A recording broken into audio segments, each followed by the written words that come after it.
Assalamualaikum warahmatullahi wabarakatuh. Saya Hana Fauziah, mahasiswi UMC jurusan manajemen.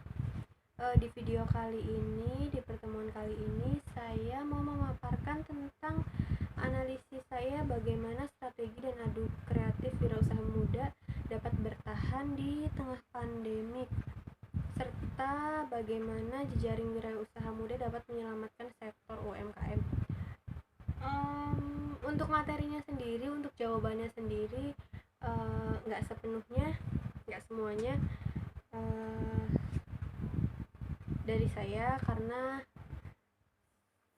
saya cari-cari juga di internet bagaimana sih cara-cara mempertahankan bisnis di tengah pandemi.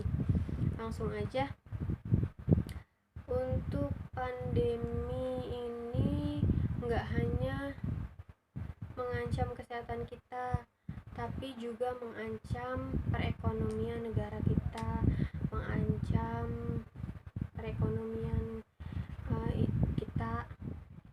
Berdasarkan data dari World Economic Outlook April 2020, IMF memprediksikan perekonomian dunia akan merosot hingga ke minus 3% sampai dengan akhir tahun 2020 kemarin. Tapi menurut Pandit Sumawinata, praktisi di bidang usaha kreatif dan akademisi di Universitas Bakri, Initi Media mengajak para pelaku bisnis untuk berbagi tips buat menjalankan usaha meskipun di tengah krisis seperti ini. Tips-tips yang bisa kita jalanin di tengah pandemi virus corona ini, diantaranya ada yang pertama, beralih ke iklan digital.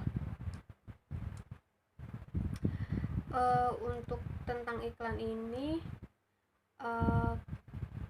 kenapa lebih banyak ke iklan digital kayak gitu, karena kan masyarakat sekarang banyak cari berita, entah itu tentang apapun lah pokoknya, apalagi yang sekarang kan tentang pandemi, pasti di kayak media sosial yang kayak gitu, di internet. Jadi kita bisa bikin iklannya di kayak media-media digital kayak gitu. Selain lebih bisa banyak ditemuin sama masyarakat, terus juga bisa ya sedikit low budget lah. Tapi kalau misalkan mau pakai influencer mungkin tetap mahal ya.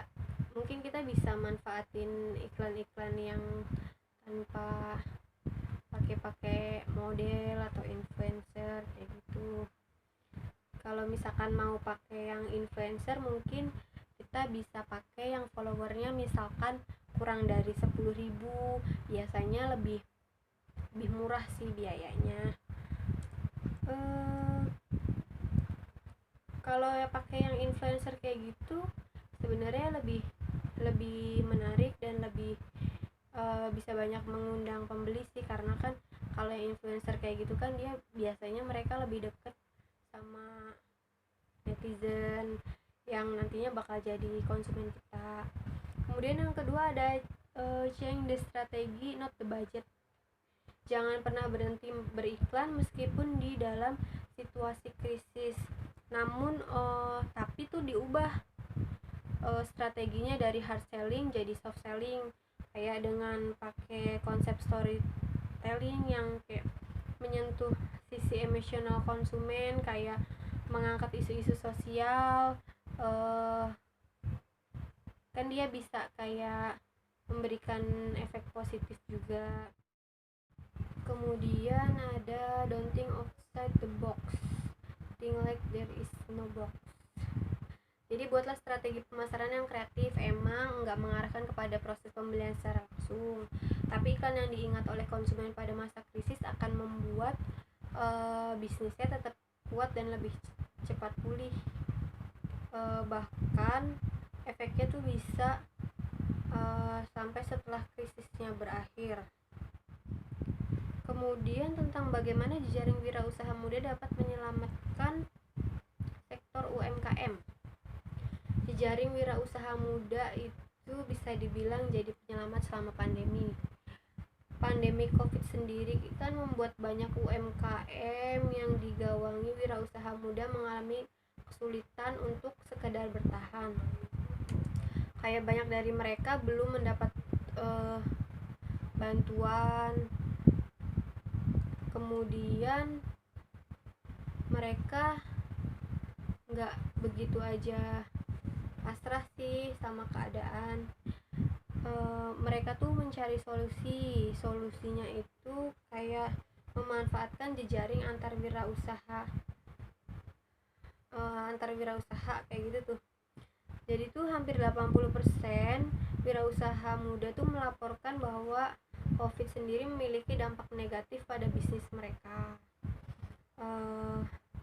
Melaporkan bahwa bisnis mereka ada yang berhenti total. Ada juga dari wirausaha muda melaporkan kayak mendapatkan penurunan. Tapi para wirausaha muda enggak berhenti gitu aja sih. Kan kalau wirausaha kayak gitu tuh biasanya terhubungnya antara wirausaha satu dengan wirausaha yang lainnya. Jadi dengan kayak gitu tuh mereka tuh memanfaatkan untuk tetap terhubung dalam jaringan wirausaha untuk saling membantu dan bertahan di masa krisis ini. Mereka tuh kayak membangun kemitraan antara pemasok dan distributor untuk mengatasi berbagai macam masalahnya yang dihadapi oleh UMKM tersebut. Baiklah, segitu mungkin yang bisa saya paparkan. Semoga bermanfaat. Kurang lebihnya mohon maaf. Wassalamualaikum warahmatullahi wabarakatuh.